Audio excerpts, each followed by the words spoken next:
London Education Authority up to 1986, when Margaret Thatcher abolished the GLC and sold off County Hall. It's now home to the London Aquarium, the Saatchi Gallery, the Darley Gallery, the London Eye Ticket Office, and 2 hotels. If you look to your left, you've got that white bulky building with a green roof. This is the MOD, the Ministry of Defence. 2/3 of this building is actually underground for security reasons. In front of it, you've got the RAF Memorial. This is was built to commemorate the air servicemen and women that lost their lives in World Wars I and II. Next door to the MOD, that fairy tale looking castle, this is Whitehall Court, and this was once home to the 19th century Liberal Party, whose most famous Prime Minister was William Gladstone. In front of us, we have those white footbridges, and they're called the Golden Jubilee footbridges, due to the fact that the work was completed in the Queen's Golden Jubilee year. In between the left-hand side is that glass dome building. That glass dome building was added in '92 and designed by a man called Sir Terry Farrell. He designed it to make it look like a train coming out of a tunnel onto the railway tracks below. But to some people,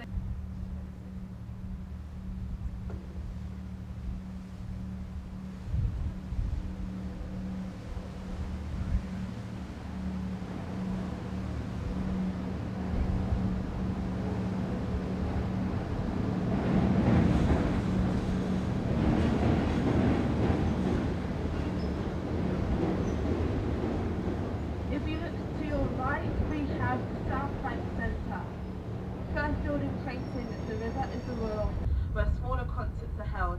Just behind this we have the Hayward Gallery with a red kinetic structure on its roof. Best seen at night because it lights up depending on which way the wind blows on it. If into photography, the Hayward Gallery is an excellent place to visit. Under the last arch of Waterloo Bridge we have the National Film Theatre. Waterloo Bridge was designed by a man called Sir Giles Gilbert Scott, and is also known as the Ladies' Bridge because 75% of the workforce that built this bridge were actually women. During World War II, men were away at war fighting, so the women were called in to take their place. It's made out of a special stone called porcelain stone, which means that whenever it rains, it cleans itself. As you pass under, you notice how dirty it is because the rain doesn't reach here.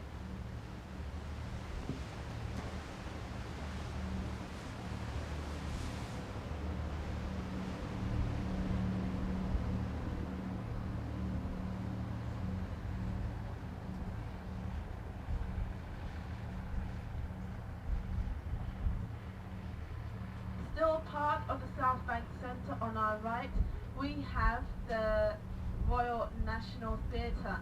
Prince Charles has once described this building as looking like a nuclear power station.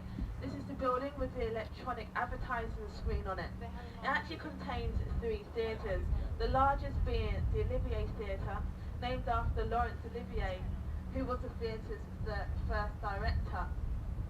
A couple of buildings down on our right, that white tower block, this is part of the London Weekend Television Centre, now just called the London Studios. All that's in front and to the right of this building are all part of the London Studios.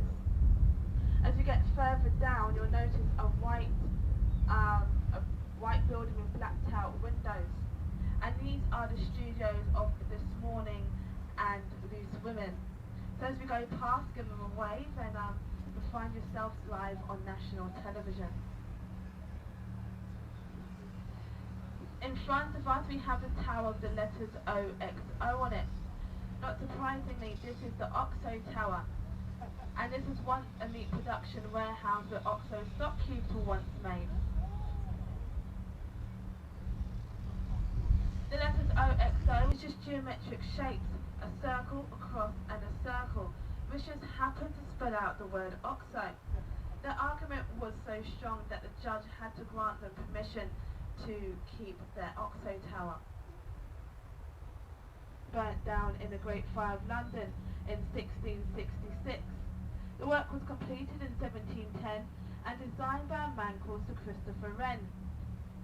Sir Christopher Wren practically rebuilt the city after the Great Fire, and he was commissioned to build all the churches in London after the Great Fire. If you go around the old city of London, you'll still see about 26 of those churches still remain.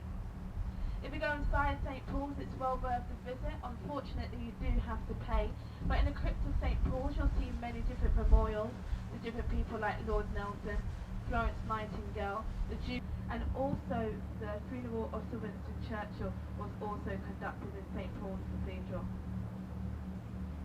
We're coming up to the Blackfriars Bridges. They got their name from the Dominican friary that used to stand here. The monks wore black robes, hence the name Blackfriars. The first bridge you're coming to is the old Victorian road bridge, and it's decorated with birds found on the River Thames. Facing us this way are freshwater birds, modern. If you'd like to go inside, the gallery's main exhibition is free. You can see a collection of modern art from the 1900s to present. In front of us we have the Millennium Bridge, also known as the Wobbly Bridge, because when it first opened, there was an unexpected wobble found in the structure. They had to close it for 18 months, to engineer the wobble back out of the structure. The man responsible for this was Lord Norman Foster. And when he was asked about them, on our right we're going past the reproduction of Shakespeare's Globe, is that white building with the thatched roofs. It's the only thatched roof in London since the Great Fire, because it all been outlawed.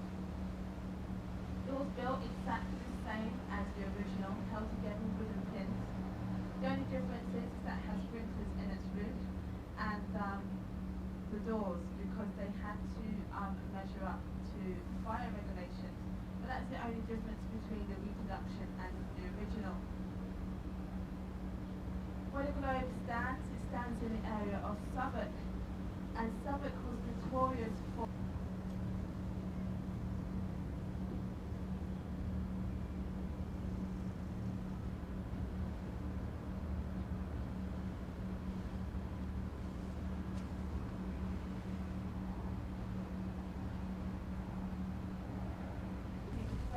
Englishman sail down the world on the ship. It took him 3 years, and when he did come back, he came back with £25 million worth of treasure, which was enough to wipe out the national debt at the time and to make him a national hero. Remember the Cambridge visiting? If you go inside, you'll see a chapel named after him. We're about to go underneath the London Bridge. There have been many bridges on this site, or from the bridge.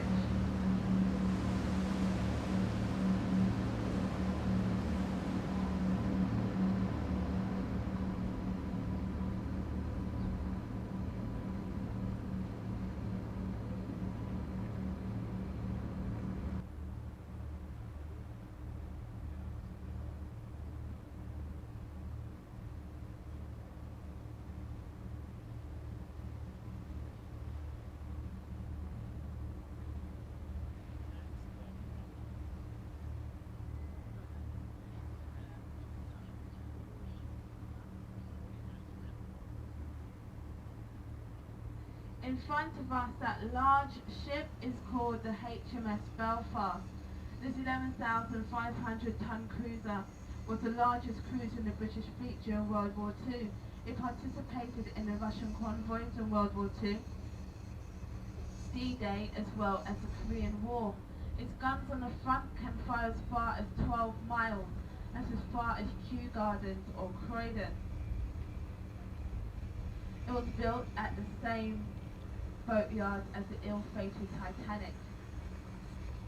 It's now a floating museum.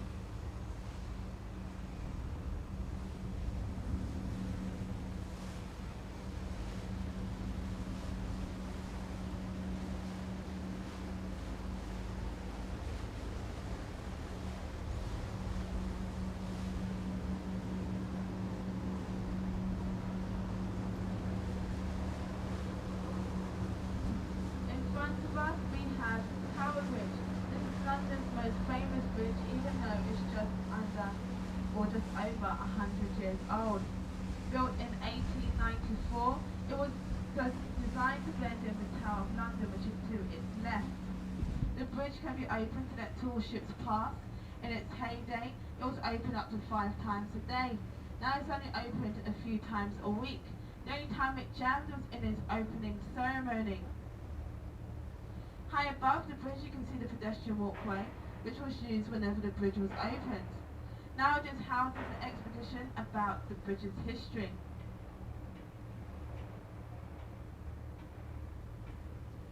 In 1952, a double-decker bus found itself on the bridge when it began to be raised.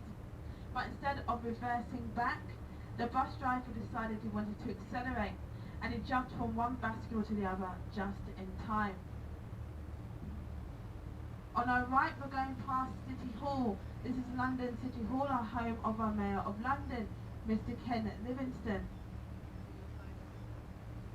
This building opened in July 2002. If you'd like to take in with us a visit, you can, because it's open to the public. There's an old sailing tradition, and it goes a bit like this.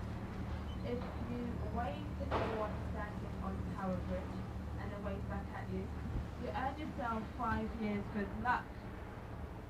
So everyone get waving. Come on. What, you don't? Oh, come on. You've got to do better than that. There you go. See? There you go. It was easy. 5 years, everybody. Congratulations.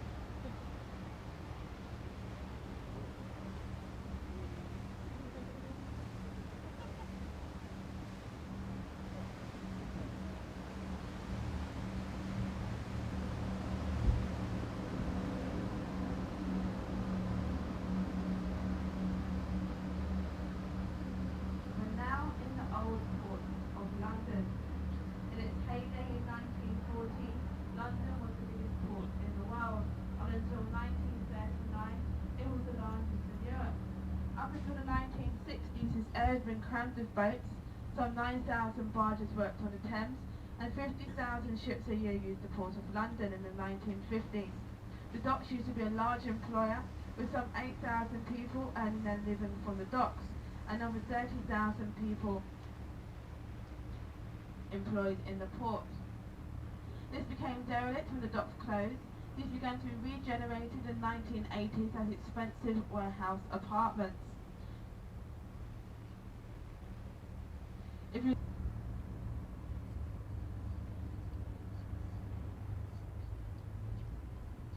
On our left, you can just see that rocket-shaped building. This is nicknamed the London Gherkin, along with other names which I can't really mention right now, but it's another project by Lord Norman Foster. It's home to the Swiss Re Insurance Company. They occupy about 10 of the 40 floors in there. And this building is designed to give way to its own weight by 5 inches to prevent a downdraft in the street below.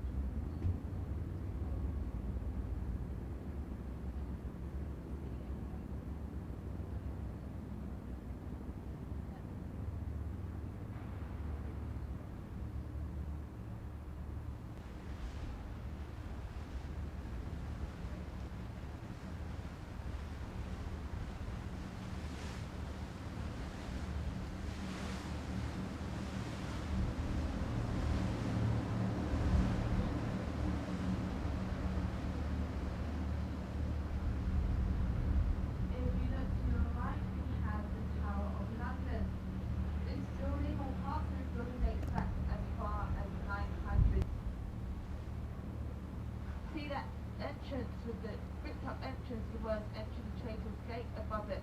This was used to Book 30 seconds. No, but they're not going to know. Are they going to know that it's a different boat? Probably not. But if they even get an inkling of it, yeah. Would, and it's not the right one. Yeah. Like, you know. That's it. Trouble. That was fun. That was okay. That was okay. It was fun. I think.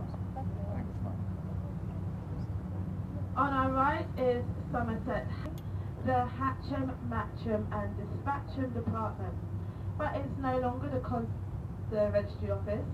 It now holds the Consul Institute, where you can see post-impressionist and impressionist art from Renoir, Monet and Van Gogh. In the winter months they freeze over their forecourt and becomes a very large, exciting like that. Somerset House is a fantastic place to visit. Fine. Do you want to give me his number just in case? Have you got Jake's number on? Sean will be with you. So Oh, fine. I don't need it then. Okay, fine. And then what I want to try and do is do something with the national... Cleopatra's Needle. That stone monument is 3,500 years old, which actually makes it older than London itself. If you was to crack Cleopatra's Needle open, in the base you would find a Victorian time capsule. It has artifacts of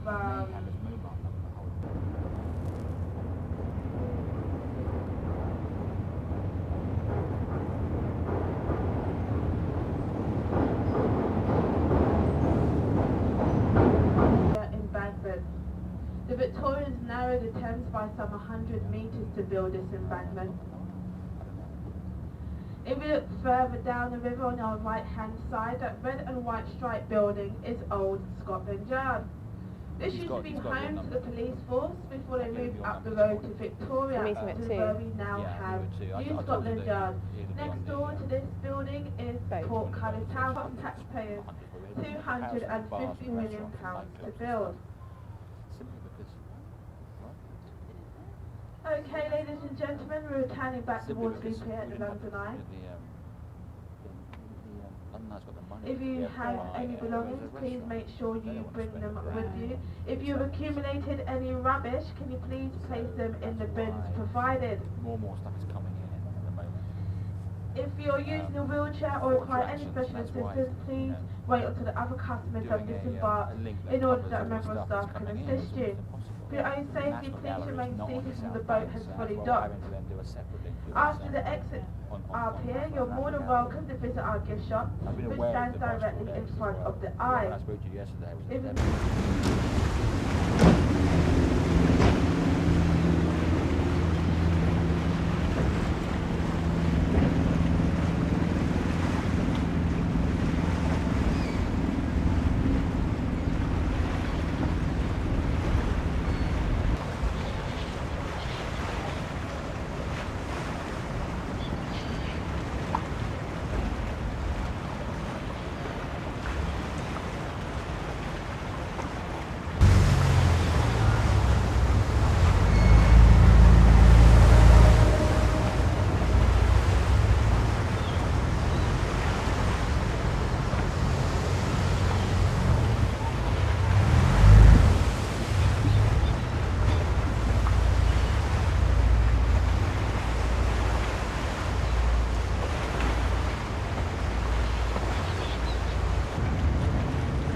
Yep. So if you just come in slightly Right, closer. right. Just, So, okay. who are you?